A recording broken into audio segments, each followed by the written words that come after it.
Hello, what's up, Corruption X?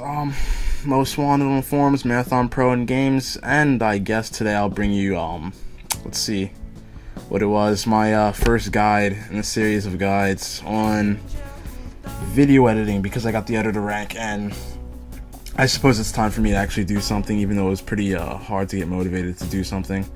So, what was I supposed to be doing today? Oh yeah, I'll try to follow this this thing to the letter. What I was supposed to be doing. How can I record in game? In this guide, I will go over the basics of recording your clips. Most of this will be self-explanatory, and you guys probably yeah. Okay, cool. Okay, so I got that down. What I wanted to say about recording in game was essentially, you don't want the best graphics for your in-game settings. I don't think I'll be able to get on Corruption X right now, because if you see my CPU meter running rain meter and whatnot, you can kind of hear my computer whizzing in the background. It's doing a lot of stuff, because I tried to do a lot of different stuff with rain meter, and it's kind of jacking my CPU up. So I think going on Corruption X will kind of lag it out. But I'll see if I can possibly do that towards the end of this video a bit. But yeah. So when you get in game, the one thing you don't want to do is jack your in-game graphic settings up. If anything, you want to have them fairly low. You want to have it so that when you record and play it back after recording, that you get the smoothest gameplay as possible. Because if you have, high graphics and laggy gameplay, just editing your videos won't be fun. For example, using things like velocity in Sony Vegas or Twixtor, or just even the standard method of slowing videos down, it's not going to look well if it's really laggy and choppy. You want your recordings to be as smooth as possible. And this is not just for editing, this is just for videos in general, because you don't want you don't want people sitting there watching your laggy videos. That's terrible. I'll review what I use and link you to the products. And okay, well, so I almost kind of went over optimizing FPS by reducing your graphic settings. That does a lot. And another thing that you could do to optimize your frames per second in your games is stopping programs that take up a lot of CPU while you're trying to record and play, and to set your priority to your Java applet to high. You can do that. This is for Windows users, by the way. I'm not too keen on Macs, so I wouldn't really be able to tell you how to do that. So I'll show you Windows users how to do it in a few easy steps. Macs, sorry, you probably can just go online and find a guide somewhere. So typically on Windows, you want to press Control, Shift, and Escape, and that should open up your Task Manager. And if you don't have a CPU meter on your desktop, you can easily just view your performance in the Performance tab, and it'll show you how much CPU you're using, the percentage. Typically, you don't want it to be like, where I'm at right now, like half, because I have a lot of stuff running. But if you go over in the Processes tab, and you look over in the section that has memory, you just want to analyze memory right now. You want to look at anything that's taking up massive amounts of CPU. Like you can see Cam Studio and the recorder and Google Chrome are all taking up a good bit of CPU. So you don't necessarily want to have that. And then what you could do is click on one of the programs that have a lot of CPU allocation, and you could just end that program, end process, and that should take away a lot of CPU for you to record in game and whatnot. But yeah, to set your application priorities to high, what you can do is click on whatever application you want, namely your the Corruption X viewing window.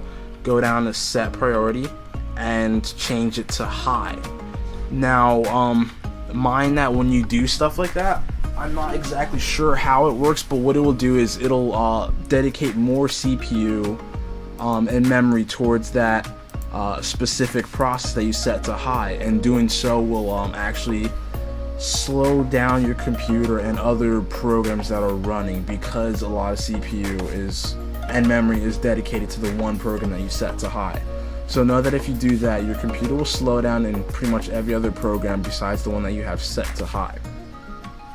So that's pretty much how you would optimize your frames per second. Below in the video, I'll also include, you know, I don't actually know if I'll be able to do that because I'm on break right now and I wasn't able to take my desktop home with me, so I just have my laptop. That's what I'm using right now. But I think I have other pictures shown. If you are able to run good graphic settings on CorruptionX, I'll post those pictures below and you guys can take a look at that. And if not, you pretty much just want to run on like safe with everything down low. It's crappy and it's terrible for color correction, but it'll get you the smoothest frames per second possible. Now I want to quick go over what else did I have? What I used to record? Yeah. Okay, so I went over, let's see, optimizing frames per second and in-game settings. So I'll review what I use. There's two main programs that I'll recommend everyone use if you want to record. I will not, go over how exactly to get them. I mean, I'll send you the links to the websites, and if you want to get them by any other means besides paying, that's all up to you. But I really do recommend Cam Studio. I'm pretty sure they're two of the same. One's just a recorder and one's actual recorder and like editing software. But there's actually two different Cam Studios, I think. I think this one's pronounced Camtasia Studio by TechSmith. That's the one I use right now. I have a full version of it. It actually works really well. It records in-game perfectly. I don't have much to worry about in terms of CPU consumption when I'm not running Rainmeter or Sony Vegas at the same time. I can record high graphics CorruptionX settings, and it works pretty fine. And the other one I recommend is just regular Cam Studio. It's not Camtasia Studio, it's just Cam Studio. They might be the same thing, but Cam Studio is just really a low CPU consumption recorder. It's so easy to use. You can render as soon as you're done recording, it always renders to MP4 format, so you can upload it into your programs or whatever and edit it. This always pops up. No, get out of my face. Alright. But yeah, I think Camtasia and both Cam Studio they're really awesome programs, and I'll definitely link you guys to the websites. Forgive me if they're the same program, but I kind of treat them a little bit differently. But overall, I use Camtasia Studio because it's pretty much the best recorder out there. Also, but I mean, if you want something free, just regular Cam Studio is the way to go, because it's so low consumption, it's easy to use, and it renders right to MP4 format, so you don't have to do the whole Camtasia thing where you record and then import it into the exporter and all that stuff. It's so much simpler. Another recorder out there that you could use is Bandicam. Bandicam is, I'm pretty sure they have a free trial, but it'll give you a little watermark up in the left-hand corner of your video. Bandicam's alright. It's a low consumption recorder, but if you don't want the little watermark in the screen, then you could probably pay for it, or get it by any other means that you have. But yeah, that's essentially it. I actually might have to break this up into two videos because if I'm looking at my time right now and I have just about 10 minutes, 9 minutes 30 something seconds, and I don't want my videos to go over maybe 12 minutes because it takes a while to sit here and listen to someone talk and get all the information. So just a brief cap over everything. Recording software that you want to look for is Camtasia Studio, Bandicam, or Cam Studio. I really don't recommend Fraps because Fraps is just iffy. I mean, you can use fraps, but I just haven't had the best experiences with fraps, although it's alright. So yeah, just Camtasia Studio, Cam Studio, or Bandicam. No Hypercam, none of that. And to optimize frames per second, you want to go to the task manager. Again, Windows users, it's Control Shift Escape. You want to scroll down your memory tab. Look at the memory aisle. Anything that has extremely high consumption will be towards the bottom of your task manager. Make sure it's not a program that you need. Like, I'm recording in Cam Studio, so I'm gonna leave that open. But like Internet Explorer or Google Chrome or like Rainmeter or other things like Rocket Dock, that's the stock down here. If you don't really need it, you can end the process so you can have more CPU dedicated to the Corruption X window. And then again, if you want to increase the priority, the CPU dedicated to it, you want to right click your Corruption X process. It'll be, I'm pretty sure it'll be a Java. I can actually quick do that right now. It's gonna kill my CPU and probably lag me out, but I can try it. As soon as you open Corruption X, I'm pretty sure it's gonna be under your tab under Java. Yeah, this is what mine appears as Java w.exe. That's your Corruption X tab. If you want to increase the priority on that, you just want to go, where'd it go?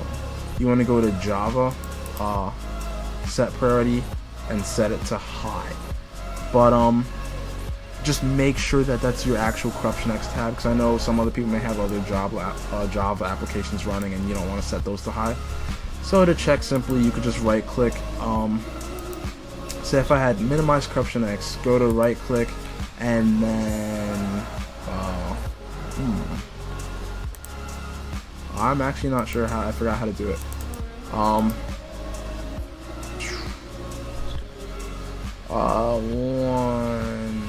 second. There used to be a way that I knew how to bring a process to the front of the screen, so that you know which process you're looking at. I guess. Well, actually that doesn't work. Never mind. Oh, well, never mind. Yeah, you can go over to applications. There we go. You can go over to applications and to find the Corruption X process, you can just right click it and then go to process, and that'll highlight the process that you need to set the priority to high. And I think I'll wrap the video up there because I covered most of the topics that I wanted to talk about in video number 1.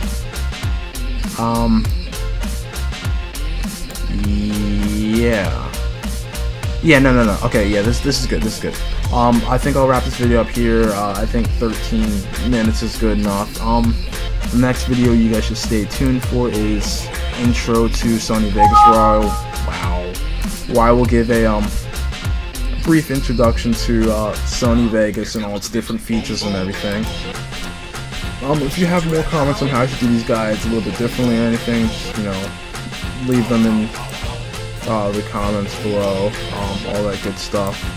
And again, I will see you guys in the next video, and peace out.